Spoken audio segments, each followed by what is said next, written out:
આ દેશના બંધારણના ઘડવૈયા ડૉક્ટર બાબા સાહેબ આંબેડકરે દેશનું જે બંધારણ ઘડ્યું છે એ બંધારણ દુનિયામાં પ્રચલિત થયું છે.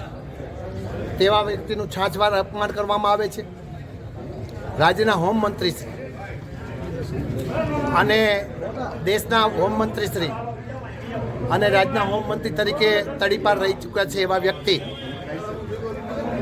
કે બાબા સાહેબ સ્વપ્નમાં બધાને આવી રહ્યા છે.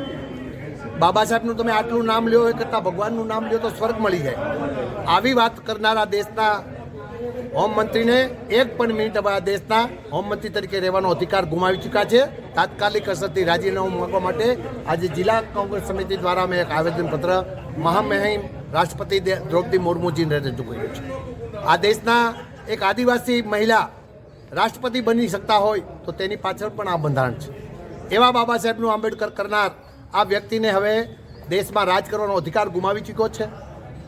છાસવારે આપણા રાષ્ટ્રીય નેતાઓનું અપમાન કરે, જવાહરલાલ નહેરુનું અપમાન કરે, ગાંધીજીનું અપમાન કરે, સરદાર વલ્લભભાઈ પટેલના નામે પોતાના રોટલા શેકે અને સરદાર વલ્લભભાઈ પટેલનું નામ બધી જગ્યાએથી કાઢવા માટેનું કામ કરે.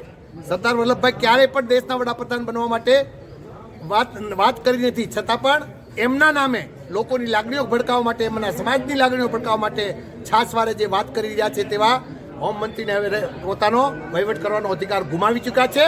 તાત્કાલિક અસરથી અમરેલી જિલ્લા કોંગ્રેસ સમિતિ રાજીનામું માગે છે અને આ દેશની માફી માગે અને હોમમંત્રી શ્રી ફરી વખત આવી કોઈ પણ ચેષ્ટા ન કરે તેવી અમારી માગણી છે.